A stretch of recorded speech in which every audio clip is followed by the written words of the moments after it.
السلام علیکم ورحمۃ اللہ وبرکاتہ۔ بسم اللہ الرحمن الرحیم۔ رب اشرح لی صدری ویسر لی امری واحلل عقدۃ من لسانی یفقہوا قولی۔ رب زدنی علما، رب یسر ولا تعسر وتمم بالخیر وبک نستعین، آمین یا رب العالمین۔ میرے ساتھ مل کے درود پاک پڑھیے۔ مولایا صلی وسلم دائما ابدا علی حبیبک خیر الخلق کلہم۔ اعوذ باللہ من الشیطان الرجیم، بسم اللہ الرحمن الرحیم۔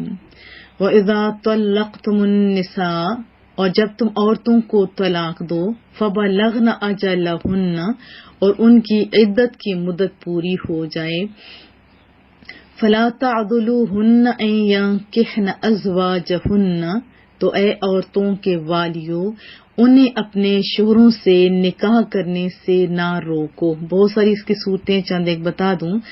جب عدت گزر جائے اور وہ عورت کسی سے نکاح کا ارادہ کرے، خواہ وہ کوئی نیا آدمی ہو یا پھر اسے پہلے شوہر کے ساتھ ہی یعنی حلالہ کے بعد نکاح کا ارادہ کرے، رضامند ہو، لیکن شریعت کے مطابق اگلی آیت میں واضح بتایا گیا، تو عورت کی جو سرپرست ہیں بلا وجہ منع کرنے کا انہیں کوئی حق نہیں، اور نہ ہی پہلے شوہر کو یہ حق ہے کہ اپنی بیوی کو جو اس کی سابقہ ہو چکی ہے اس کو نئی شادی سے روک سکے۔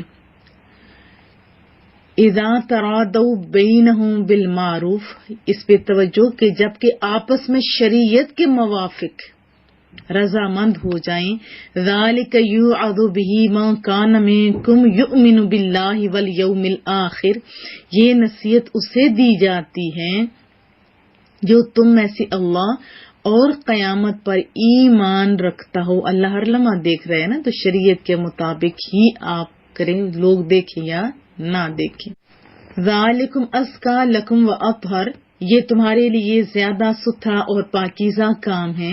واللہ یعلم وانتم لا تعلمون، اور اللہ تعالیٰ زیادہ جانتا ہے، تم نہیں جانتے۔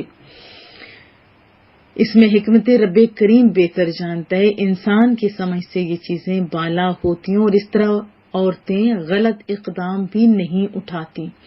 والوالدات یرضعن اولادہن حولین کاملین، اور مائیں اپنے بچوں کو پورے 2 سال دودھ پلائیں، اس میں بھی بڑے فوائد ہوتے ہیں، لیکن لمن اراد ان یتم الرضاعہ، یہ حکم اس کے لیے ہے جو دودھ پلانے کی مدت پوری کرنا چاہے، اس کے لیے۔ وعلی المولود لہ رزقہن وکسوتہن بالمعروف، اور بچے کے باپ پر رواج کے مطابق، عرف کے مطابق بھلائی کے ساتھ عورتوں کے کھانے اور پہننے کی ذمہ داری ہے، یعنی کھانا پینا جو کچھ ہے وہ باپ پر یا جو نگران ہوتا ہے اس کی ذمہ داری ہوتی ہے۔ لا تکلف نفس الا وسعها، کسی جان پر اتنا ہی بوجھ رکھا جائے گا جتنی اس کی طاقت ہوگی، وسعت ہوگی، جتنی وہ اٹھانے کی طاقت رکھتا ہوگا۔ لا تضار والدۃ بولدها ولا مولود لہ بولدہ، ماں کو اس کی اولاد کی وجہ سے تکلیف نہ دی جائے اور نہ باپ کو اس کی اولاد کی وجہ سے تکلیف دی جائے۔ میاں بیوی کی موسٹلی سسرال والوں کی اور بہو کی جب لڑائیاں ہوتی ہیں تو پستے بچے ہوتے ہیں، تو یہ چیز مناسب نہیں ہے۔ بچوں کو نہ تکلیف دی جائے اور نہ ہی بچوں کے سبب پیرنٹس کو تکلیف دی جائے۔ وعلی الوارث مثل ذلک، اور جو باپ کا قائم مقام ہے اس پر بھی ایسا ہی حکم ہے۔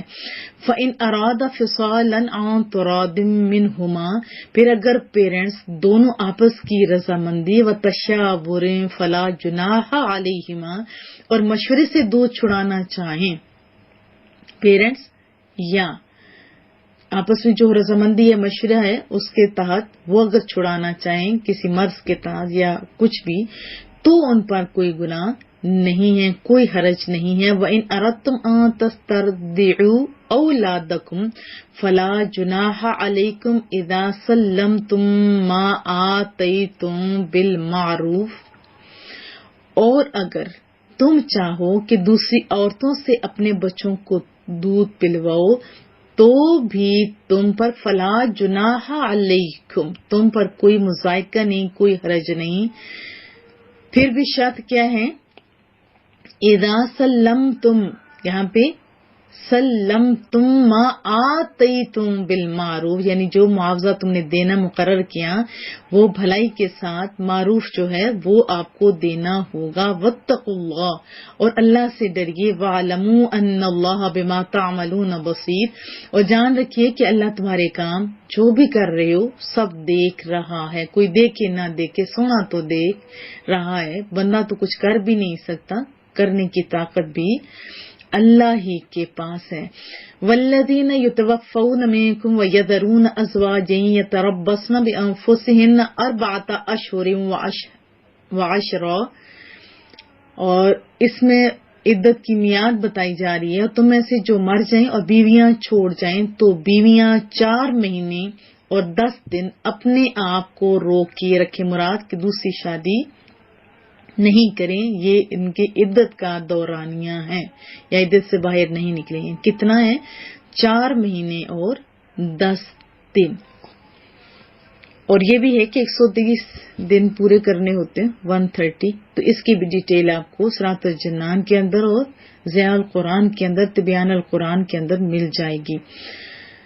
فَإِذَا بَلَغْنَ أَجَلَهُنَّ فَلَا جُنَاحَ عَلَيْكُمْ فِي مَا فَعَلْنَ فِي أَنفُسِهِنَّ بِالْمَعْرُوفِ، تو جب وہ اپنی اختتامی مدت کو پہنچ جائیں تو اے والیو تم پر اس کام میں کوئی حرج نہیں جو عورتیں اپنے معاملہ میں شریعت کے مطابق، پھر توجہ کی حاجت ہے، شریعت کے مطابق کر لیں. واللہ بما تعملون خبیر، اور رب کریم تمہارے کاموں سے اچھی طرح باخبر ہے. اب بار بار کہا جا رہا ہے شریعت کے دائرے میں رہتے ہوئے اپنے معاملات کا فیصلہ کرنے کا اختیار عورتوں کے پاس ہے، اور وہ خود بھی اپنا نکاح کر سکتی ہیں. البتہ مشورے سے کرنا یہ عزت کے دائرے کے اندر ہوتا ہے، ہمارے معاشرے کے رواج کے مطابق بھی ہوتا ہے. یہ بھی ذہن نشین رہے کہ عدت کے دوران رنگین کپڑے جیسے ہوتے ہیں، شو والی اس کو کہہ سکتے ہیں، لباس ریشمی بھڑکیلے چمکیلے وہ نہ پہنی جائیں، خوشبو نہ لگائی جائے. مہندی جیسے آرائش کے لیے ہوتی ہے یا کوئی بھی ایسی آرائش یا زیبائش، وہ چیز جائز نہیں ہے. ہاں ضروری کام کے لیے باہر نکل سکتی ہے، لیکن رات کو واپس لوٹنا ہوگا. اور نئے نکاح کے لیے بھی بات چیت نہ کرے. یہ بھی اگلی آیات میں مزید وضاحت کے ساتھ آ رہا ہے.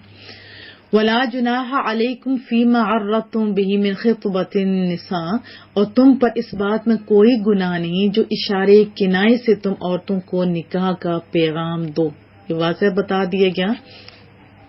او اکنتم فی انفسکم، یا اپنے دل میں چھپا کے رکھو. علم اللہ انکم ستذکرونہن ولکن لا تواعدوہن سرا الا ان تقولوا قولا معروفا. اللہ کو معلوم ہے کہ اب تم ان کا تذکرہ کرو گے لیکن ان سے خفیہ وعدہ نہ رکھو، مگر یہ کہ شریعت کے مطابق کوئی بات کہہ لو. اس میں سارا بہت ہی آسان اور احسن طریقے سے سمجھا دیا گیا. یعنی یہ گناہ نہیں کہ اشارہ کنائی سے پیغام نکاح جیسے ہوتا ہے دے دو، پھر دلوں کے حال تو رب کریم جانتا ہے نا. لیکن بات کیا ہے؟ شریعت کے مطابق، شریعت سے ہٹ کے اوپر نیچے کچھ نہیں ہو، لیکن حیا کے دائرے کے اندر رہتے ہوئے آپ اشارے کنائے سے بھیج سکتے ہو. ولا تعزموا عقدۃ النکاح حتی یبلغ الکتاب اجلہ، اور عقد نکاح کو پختہ نہیں کرنا جب تک کہ عدت کا لکھا ہوا حکم اپنی اختتامی مدت کو نہ پہنچ جائے. وَاعْلَمُوا أَنَّ اللَّهَ يَعْلَمُ مَا فِي أَنفُسِكُمْ فَاحْذَرُوهُ، اور جان لیجئے کہ اللہ تمہارے دل کی جہالت یا جو دل میں ہے وہ جانتا ہے، تو ڈرو بھی کس سے؟ جو دلوں کے حال جانتا ہے. وَاعْلَمُوا أَنَّ اللَّهَ غَفُورٌ حَلِيمٌ، اور اللہ تعالیٰ بہت بخشنے والا حلم والا ہے. لا جناح علیکم، تم پر کوئی مطالبہ نہیں، کوئی گناہ نہیں. ان طلقتم النساء ما لم تمسوہن او تفردوا لہن فریضہ، اگر تم عورتوں کو طلاق دے دو تو جب تک تم نے ان کو چھوا نہ ہو یا کوئی مہر مقرر نہ کر لیا ہو تب تک تم پر کچھ مطالبہ نہیں ہے. وَمَتِّعُوهُنَّ اور ان کو ایک جوڑا برتنے کو دے دو. مثلا نکاح تو ہو گیا، مہر مقرر نہیں ہوا، تنہائی بھی نہیں ہوئی، تو اگر طلاق کی نوبت آ جاتی ہے تو فقہا نے لکھا ہے کہ اس کو 3 جیسے پورا ہوتا ہے نا جوڑا، 3 جوڑے شلوار قمیض دوپٹہ یا بہترین جوڑا اس کو دے دینا چاہیے. خواہ نہ عورت کو تنگ کرنا چاہیے اور نہ ہی مردوں کو تنگ کرنا چاہیے. اس کے آگے وضاحت مزید آ رہی ہے. علی الموسع قدرہ مالدار پر اس کی طاقت کے مطابق، وعلی المقتر قدرہ اور تنگ دست پر اس کی طاقت کے مطابق دینا لازم ہے، لیکن بھلے طریقے سے اچھے جوڑے دے دینے چاہیے، زیادہ اچھا ہے. متاع بالمعروف شرعی دستور کے مطابق انہیں فائدہ پہنچاؤ. متاعن ہوتا ہے فائدہ پہنچانا. حقا علی المحسنین یہ بھلائی کرنے والوں پر واجب ہے. بار بار اللہ سمجھا رہے واجب ہے. دل کھول کے آپ دیں، کیونکہ طلاق آج کل جو بندہ جا رہا ہے مذاق، یہ غیر مناسب ہے. پہلے ہی سوچ سمجھ کے بندے کو اقدام اٹھانے چاہیے. متاع بالمعروف حقا علی المحسنین، اس پر توجہ کی حاجت ہے. وَإِن طَلَّقْتُمُوهُنَّ مِن قَبْلِ أَن تَمَسُّوهُنَّ وَقَدْ فَرَضْتُمْ لَهُنَّ فَرِيضَةً فَنِصْفُ مَا فَرَضْتُمْ، اور اگر تم عورتوں کو انہیں چھونے سے پہلے طلاق دو اور تم ان کے لیے کچھ مہر بھی مقرر کر چکی ہو تو پھر کیا کرو، تو جتنا مقرر کیا تھا اس کا نصف آپ پر دینا واجب ہے. لیکن ایک اور چیز، الا ان یعفونا، اگر عورت کچھ معاف کر دے مہر، او یعفو الذی بیدہ عقدۃ النکاح، یا وہ شوہر زیادہ دے دے جس کے ہاتھ میں نکاح کی گرہ ہے. یہ دونوں جائز ہیں کہ عورت معاف کر دے، کم کر دے تو بھی جائز، لیکن اگر مرد زیادہ دے دے تو بھی ٹھیک ہے. وَأَن تَعْفُوا أَقْرَبُ لِلتَّقْوَىٰ، اور اے مردو تمہارا زیادہ دینا پرہیزگاری کے زیادہ نزدیک ہے. جبکہ اس کے الٹ ہمارے معاشرے میں چل رہا ہے، اگر کسی کو طلاق دی جاتی ہے اور جہیز بھی ان کے گھر پہنچ جاتا ہے تو وہ جہیز بھی واپس نہیں کرتے، اور کوئی غلطی سے چیزیں دی ہوئی وہ بھی واپس لے لیتے ہوتے ہیں. تو یہ بھی غیر مناسب طریقہ ہے. اگر دے دو تو اسے واپس نہ لیا جائے. وَلَا تَنسَوُا الْفَضْلَ بَيْنَكُمْ، اور آپس میں ایک دوسرے پر احسان کرنا نہ بھولو. ان اللہ بما تعملون بصیر، بے شک اللہ تعالیٰ تمہارے کاموں کو دیکھ رہا ہے. طلاق کا معاملہ بہت شدید ہوتا ہے. عموماً دونوں فریق جذبہ انتقام میں اندھے ہو چکے ہوتے ہیں اور ایک دوسرے کو جان سے مارنے کے خواہش مند ہوتے ہیں، لیکن اللہ کہتا ہے ایسی چیز درست نہیں ہے. آپس میں حسن سلوک کا حکم بار بار رب کریم دے رہے ہیں، اور خصوصاً مردوں کو زیادہ تحقیق کی جا رہی ہے، کیونکہ زیادہ ایذا عام طور پر مردوں اور ان کی فیملی کی طرف سے ہی ہوتی ہے. فرمایا کہ ان اللہ بما تعملون بصیر، جو کچھ بھی تم کرو گے، زیادہ دو گے، جو کچھ بھی ہوگا وہ سونا دیکھ رہا ہے. حافظوا علی الصلوات والصلاۃ الوسطی، تمام نمازوں کی پابندی کرو اور خصوصاً درمیانی نماز. درمیانی نماز سے مراد کیا ہے؟ عصر کی نماز.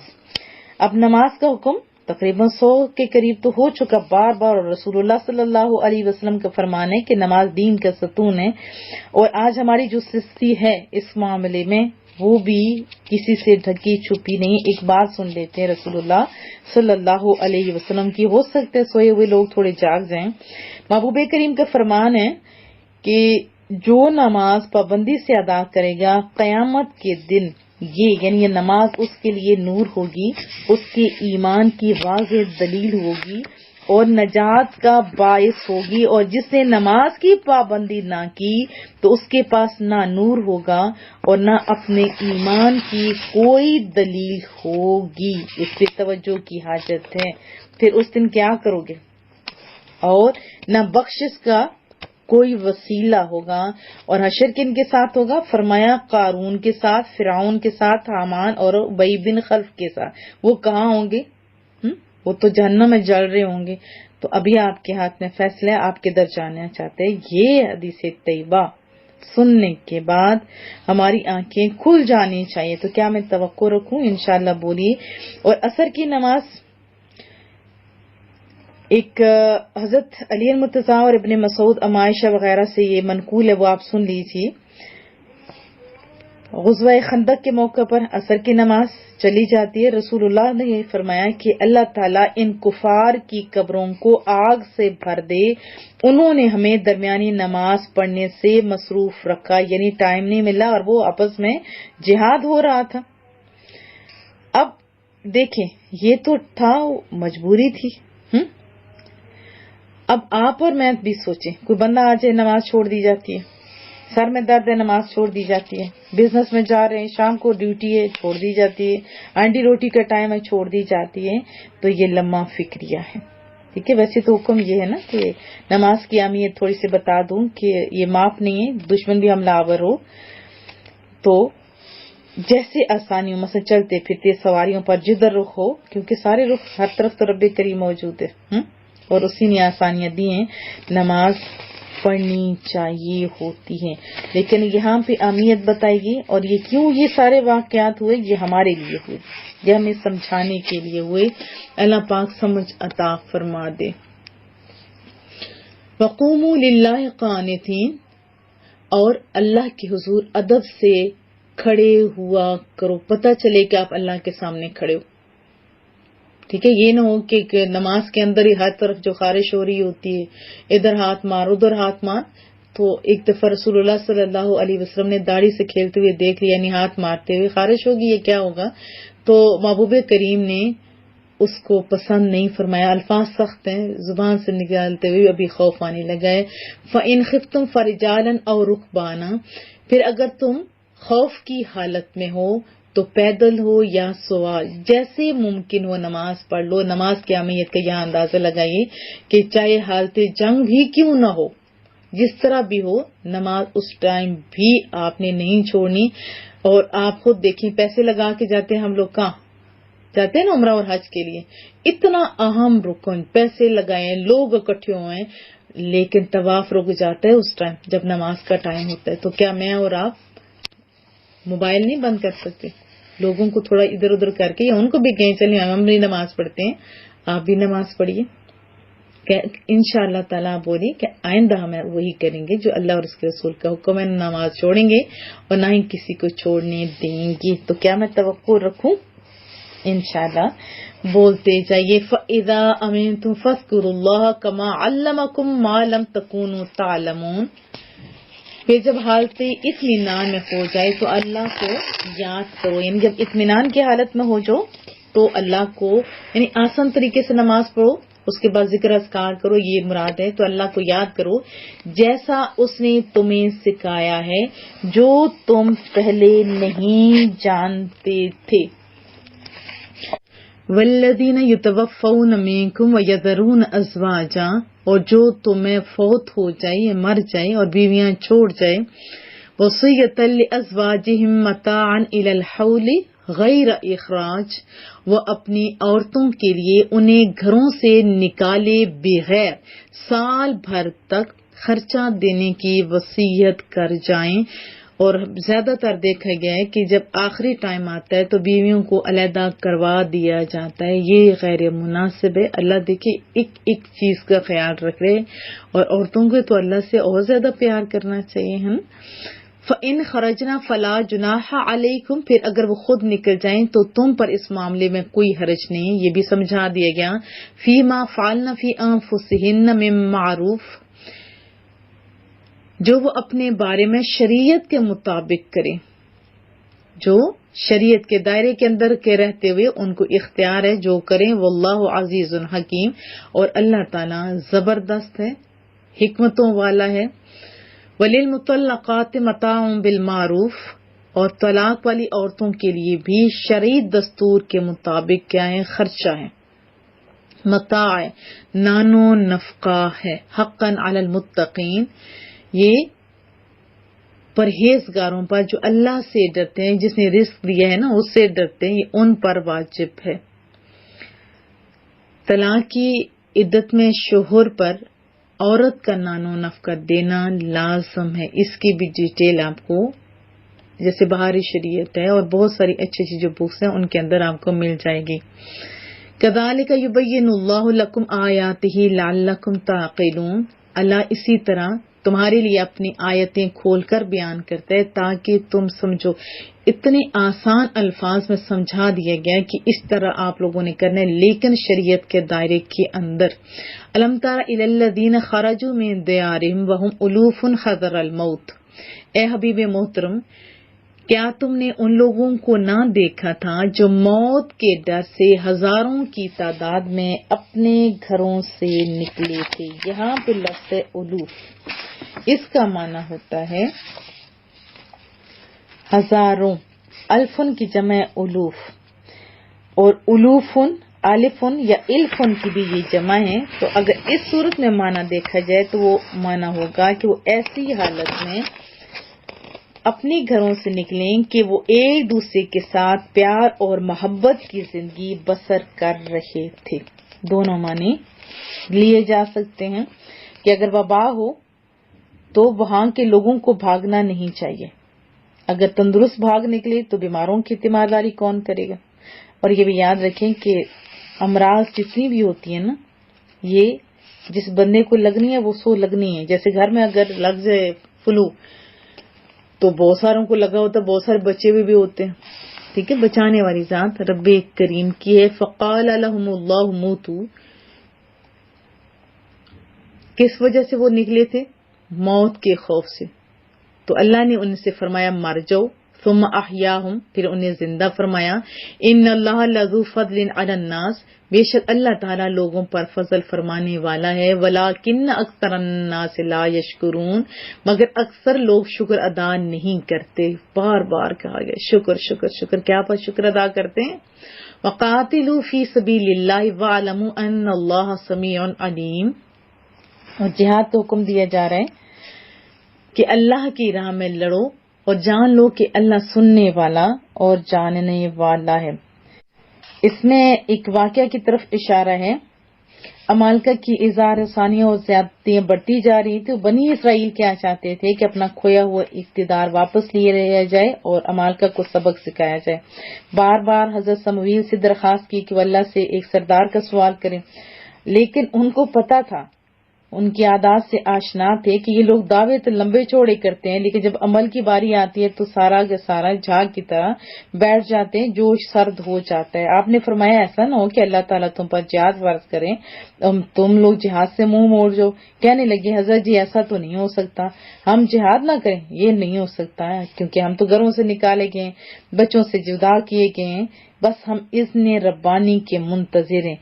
لیکن جیسے ہی ان کو اجازت ملی نا تو چند آدمیوں کے سوا سب نے جہاد سے انکار کر دیا۔ ذرا اپنا محاسبہ کیجئے، بہت سارے لوگ لمبے چوڑے دعوے کرتے ہیں، جیسے عبادات کا بھی کرتے ہیں، ہم یہ کر دیں گے وہ کر دیں گے، آپ کے ادارے کے لیے یہ کر دیں گے وہ کر دیں گے، لیکن کسی مہینے میں کبھی ایسا نہیں ہوا کہ پتہ چلے کہ کسی کا کچھ آیا ہے سوائے چند ایک لوگوں کے۔ تو کوئی بھی نیکی کا کام ہو، کچھ بھی کام ہو، تو لمبے چوڑے دعوے بھی ٹھیک ہے، آپ کر رہے ہو تو پھر سوچا کرو کہ عمل کتنا کرتے ہو۔ جب جوش آتے ہیں لمبے لمبے وظیفے کرتے ہیں، پھر اس کے بعد نمازوں سے بھی غائب ہو جاتے ہیں، تو یہ ساری لوگ اسی میں نہیں شامل ہو گیا۔ تو جہاد کا حکم بھی دیا جا رہا ہے، جہاد برائیوں کے خلاف جہاد اور جہالت کے خلاف جہاد۔ چلیے آپ سارے ہم مل کے کرتے ہیں۔ تو کیا میں توقع رکھوں؟ آپ لوگ تو ایسے نہیں ہیں نا خالی دعوے کرنے والے، آپ تو گڑ بچے ہیں۔ مَن ذَا الَّذِي يُقْرِضُ اللَّهَ قَرْضًا حَسَنًا، کوئی جو اللہ کو اچھا قرض دے، فَيُضَاعِفَهُ لَهُ أَضْعَافًا كَثِيرًا، تو اللہ اس کے لیے اس قرض کو بہت گنا یعنی بہت زیادہ بڑھا دے گا۔ ایک دو تو بدلے میں کم از کم 10۔ جتنا اخلاص ہوتا ہے اتنا ہی زیادہ آپ کو ریٹرن ملتا ہے۔ ایسا ہے کوئی بینک مجھے بتائے دے بھی وہ خود اور کہے مجھے دو اور پھر میں واپس تمہیں اتنا دوں؟ اور رب کریم اپنے بندوں پہ کتنا مہربان ہے۔ واللہ یقبض ویبسط والیہ ترجعون، اور اللہ تنگی دیتا ہے اور وسعت دیتا ہے اور تم اسی کی طرف لوٹائے جاؤ گے۔ کفار اور مشرکین تو کہتے تھے اللہ کے بارے میں غلط باتیں، لیکن مسلمان کا عقیدہ کیا ہے کہ جب اللہ کی راہ میں دیا جاتا ہے وہ ہمیں ریٹرن کرتا ہے، دیتا بھی وہ خود ہے، اور بدلے میں اتنا زیادہ آپ کبھی آزما کے بھی دیکھیں۔ ضروری نہیں کہ وسعت کی حالت میں، تنگی کی حالت میں بھی اللہ کی راہ میں خرچ کرنا چاہیے۔ اور دنیا اور آخرت دونوں میں آپ کو بھلائیاں بھی ملیں گی اور کامیابیاں بھی. الم تر الی الملأ من بنی اسرائیل من بعد موسیٰ، اور اے حبیب کیا تم نے بنی اسرائیل کے ایک گروہ کو نہ دیکھا جو موسیٰ علیہ السلام کے بعد ہوا، یعنی ان کے بعد والا ایک گروہ تھا. اذ قالوا لنبی اللہم ابعث لنا ملکا نقاتل فی سبیل اللہ، جب انہوں نے اپنے ایک نبی سے کہا کہ ہمارے لیے ایک بادشاہ مقرر کر دیں تاکہ ہم اللہ کی راہ میں لڑیں، جو میں آپ سے واقعہ شیئر کر چکی ہوں. قال، تو اس نبی نے فرمایا، حل عصیتم، تم قریب ہو، یعنی ایسا نہ ہو. اس نبی نے فرمایا کہ کہیں ایسا نہیں ہوگا، ایسا تو نہیں ہوگا، ان کتب علیکم القتال اللہ تقاتلوا، کہ اگر تم پر جہاد فرض کیا جائے تو پھر تم جہاد نہ کرو. قالوا، وہ بولنے لگے، وما لنا، ما ہوتا ہے سبب ہوگا، ہمارے لیے کیا سبب ہوگا. انہوں نے کہا ہمیں کیا ہوا کہ ہم اللہ نقاتل فی سبیل اللہ، کہ ہم اللہ کی راہ میں نہ لڑیں. وقت اخرجنا من دیارنا و ابنائنا، حالانکہ ہمیں ہمارے وطن، ہماری اولاد سے دور کر دیا گیا. فلما کتب علیہم القتال تولوا الا قلیلا منہم، تو پھر جب ان پر جہاد فرض کیا گیا تو ان میں سے تھوڑے لوگوں کے علاوہ بقیہ ساروں نے منہ موڑ لیا. واللہ علیم بالظالمین، اور اللہ تعالیٰ ظالموں کو خوب جانتا ہے. وقال لهم نبیہم ان اللہ قد بعث لکم طالوت ملکا، اور ان سے ان کے نبی نے فرمایا بے شک اللہ نے طالوت کو تمہارا بادشاہ مقرر کیا ہے. قالوا، وہ کہنے لگے، انا یکون لہ الملک علینا ونحن احق بالملک منہ ولم یؤت سعۃ من المال. جب انہوں نے طالوت کا سنا نا تو وہ کہنے لگے کہ اس سے ہمارے اوپر کہاں سے بادشاہی حاصل ہو گئی، حالانکہ ہم اس سے زیادہ سلطنت کے مستحق ہیں اور اس سے مال میں بھی وسعت نہیں دی گئی، یعنی ہمارے پاس سب کچھ طاقت مال اس سے تو زیادہ ہے. قال، تو نبی نے فرمایا، ان اللہ اصطفاہ علیکم وزادہ بسطۃ فی العلم والجسم. نبی نے واضح طور پہ انہیں بتا دیا کہ اللہ نے اس سے چن لیا ہے اور اس سے علم بھی زیادہ دیے ہیں اور جسم میں بھی زیادہ کشادگی دی ہے. مراد کیا تھا؟ طاقت اور علم اس کے پاس تم لوگوں کی نسبت زیادہ ہے. واللہ یؤتی ملکہ من یشاء، اور رب کریم جس کو چاہے اپنا ملک دے اس کی اپنی شان ہے نا. واللہ واسع علیم، اور اللہ وسعت والا علم والا ہے. وقال لهم نبیہم ان آیت ملکہ ان یأتیکم التابوت فیہ سکینۃ من ربکم وبقیۃ مما ترک آل موسیٰ وآل ہارون تحملہ الملائکہ. اور ان سے ان کے نبی نے فرمایا کہ اس کی بادشاہی کی نشانی، اب نشانی بتائی جا رہی ہے کہ تمہارے پاس وہ تابوت آ جائے گا جس میں تمہارے رب کی طرف سے دلوں کا چین ہے، سکینہ ہے، سکون ہے، اور معزز موسیٰ علیہ السلام اور معزز ہارون علیہ السلام کی چھوڑی ہوئی چیزوں کا بقیہ ہے. اب اس میں کیا چیزیں تھیں؟ انبیاء کرام کی چیزیں تھیں، تبرکات تھے. حضرت موسیٰ، حضرت ہارون علیہ السلام کے تبرکات تھے، اور بطور تعظیم یہاں دیکھیں الفاظ استعمال کیے جا رہے ہیں. اور یہی معمول تھا صحابہ کرام کا بھی تھا. جیسے حضرت خالد بن ولید بڑے شجاع انسان تھے، لیکن اپنی ٹوپی کے اندر رسول اللہ صلی اللہ علیہ وسلم کے منہ مبارک رکھا کرتے تھے اور اس بات کا اظہار بھی کرتے تھے کہ اگر آج مجھے فتوحات مل رہی ہیں تو اس سبب سے ہی مل رہی ہیں. ایک دفعہ جہاد ہو رہا تھا تو وہ ٹوپی ڈھونڈ رہے تھے، پھر بیوی لے کے بھی آگے، تو سارے لوگوں نے کہا کہ کیا وجہ ہے کہ تم نے یہ جانے جا رہی ہو اور آپ کیا ڈھونڈ رہے ہو، ٹوپی، اتنی بھی ٹوپی کیا ضروری ہے؟ تو بتایا اس میں میرے باپو کے منہ مبارک ہے. تو اللہ پاک سمجھ بھی عطا فرمائے. تو یہ پیاری پیاری چیزیں صرف قدردانوں کو ہی ان کی قدر ہو سکتی ہے، اور یہ قرآن کریم میں واضح طور پر تبرکات کی عظمت کا اعتراف ہے. لیکن آج کل اس کا فائدہ 2 نمبری لوگ اٹھا رہے ہیں، تو اس کی طرف بھی توجہ کی حاجت ہے.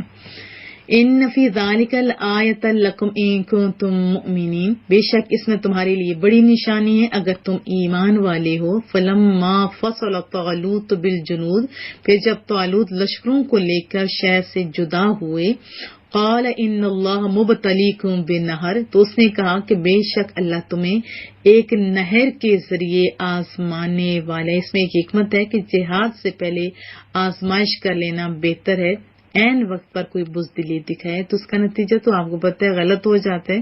اور حالت امن میں فوج کی تربیت اور محنت اور مشقت اسی مقصد کے لیے ہوتی ہے. تو پتہ یہ بھی چلا کہ کسی بڑے امتحان سے پہلے چھوٹے چھوٹے امتحان لینے چاہیے. اس سے دل میں قوت پیدا ہوتی ہے. جیسے سیمسٹر ہوتے ہیں، پھر سیکنڈ سیمسٹر، وہ تو ریزلٹ آ جاتے ہیں. پہلے ہمارا ہوتا تھا نا، پہلا جو ہے سیم آئی، پھر ششم آئی، پھر اس کے بعد 9 مہینے کے بعد مجھے ایگزیکٹ یاد نہیں ہے، پھر سال کے بعد فائنل ایگزام ہوتا تھا. تو وہ چھوٹے چھوٹے امتحان اسی طرح کلاس کے اندر جو امتحانات ہوتے ہیں بچوں کو مینٹلی پریپیئر کر دیتے ہیں.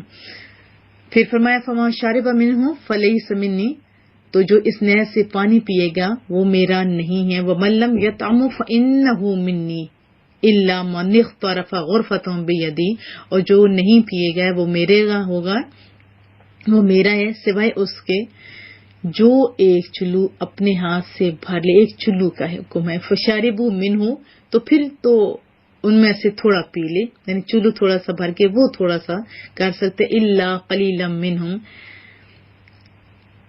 تھوڑے سے لوگوں کے علاوہ سب نے اس نہر سے پانی پی لیا. آزمائش میں بہت کم لوگ ہی ہوتے ہیں جو کامیاب ہوتے ہیں. جیسے آپ کے پاس ایک قرآن کریم جا رہا ہے، بہت سارے لوگ ساتھ آئے، میں لکھوں گی، میں ویڈیو بناؤں گی، لیکن لکھنے والے بھی تو چاندی ہے نا، جو شروع سے ایک دفعہ کبھی کہا تھا اور دوبارہ کہنے کی حاجت بھی نہیں، وہ خود ہی لکھ رہے ہیں، ویڈیو بھی اسی طرح بنائی جا رہی ہیں. اللہ ایسے لوگوں کو، ایسے مستقل مزاج لوگوں کو اللہ مزید کامیابیاں دے، اور جو ڈھل مل لوگ ہیں اللہ ان کو بھی ہدایت نصیب فرمائے. فلما جاوزہ هو والذین آمنوا معہ، پھر جب طالوت اور اس کے ساتھ والے مسلمان نہر سے پار ہو گئے، قالوا لا طاقت لنا اليوم بجالوت وجنودی، تو انہوں نے کہا کہ ہمیں آج جالوت اور اس کے لشکروں کے ساتھ مقابلے کی طاقت نہیں ہے. قال الذین یظنون انہم ملاقو اللہ، لیکن جو اللہ سے ملنے کا یقین رکھتے تھے انہوں نے بڑے سونے انداز میں کہا کم من فئۃ قلیلۃ غلبت فئۃ کثیرۃ باذن اللہ. اکثر ایسا ہوا بہت دفعہ چھوٹی جماعت اللہ کے حکم سے بڑی جماعت پر غالب آئی ہے. یہ اخلاص، یہ جذبہ، اور اسی کے تحت پھر دیکھو یہ جذبہ ہے تو پھر اللہ بھی قدردان ہے. اللہ نے مدد فرمائی اور مسلمانوں کو غزوہ بدر آپ دیکھیں 313 تعداد تھی تو ہزاروں پہ کیا وہ فتح نہیں انہوں نے کو مل گئی. پھر یرموک کا دیکھیں 50,000 کے قریب، اور مسلمانوں کا لشکر کفار کے 10 لاکھ کے مقابلے میں آ رہے اور فتح مسلمانوں کو ہوتی ہے. پھر مستقل مزاج جب لوگ ساتھ ہوتے ہیں تو تب ہی کامیابی ملا کرتی ہے. اللہ مستقل مزاج لوگ ہمارے تمام اداروں میں ہمیں دے، تمام اداروں کے لیے رب کریم دے. واللہ مع الصابرین، اور اللہ تعالیٰ صبر کرنے والوں کے ساتھ ہے. ولما برزوا لجالوت وجنودہ، پھر جب وہ جالوت اور اس کے لشکروں کے سامنے آئے، قالوا، اب وہ عرض کرنے لگے، ربنا افرغ علینا صبرا وثبت اقدامنا وانصرنا علی القوم الکافرین. اے رب کریم ہم پر صبر ڈال دے، ہمیں ثابت قدمی عطا فرما اور کافر قوم کے مقابلے میں ہماری مدد فرما. یہ دعا آپ یاد کر لیجئے. فہزموہم باذن اللہ، تو انہوں نے اللہ کے حکم سے دشمنوں کو بھگا دیا. ہزموہم مراد کے دشمنوں کو شکست دے دی، دشمن بھاگ گیا. وقتل داود جالوتا، اور داود نے جالوت کو قتل کر دیا. وآتاہ اللہ الملک، اور اللہ نے اسے سلطنت والحکمہ اور حکمت دانائی عطا فرمائی. وعلمہ مما یشاء، اور اسے جو چاہا سکھا دیا. ولولا دفع اللہ الناس بعضهم ببعض، اور اگر اللہ لوگوں میں ایک کے ذریعے دوسرے کو دور نہ کرے، لفسدت الارض، تو ضرور زمین تباہ ہو جائے، یعنی فساد پیدا ہو جائے، بگاڑ پیدا ہو جائے. ولیکن اللہ ذو فضل علی العالمین، مگر اللہ سارے جہان پر فضل فرمانے والا ہے. جہاد کے اندر بہت ساری حکمتیں اور مسلطیں ہیں. چند مثالوں سے سمجھتے ہیں. جیسے آپ نے کوئی فصل بوئی ہے، ٹھیک ہے، مونگ پھلی کہتے ہیں، بوئی ہے اس کے اندر سے اگر آپ نے غیر ضروری جڑی بوٹیاں نہ نکالیں تو پھر کیا اتنی فصل ہوگی؟ نہیں ہوگی. تو ان جڑی بوٹیوں کو کاٹنا تو ضروری ہوتا ہے، کوئی بھی آپ فصل لے لیں.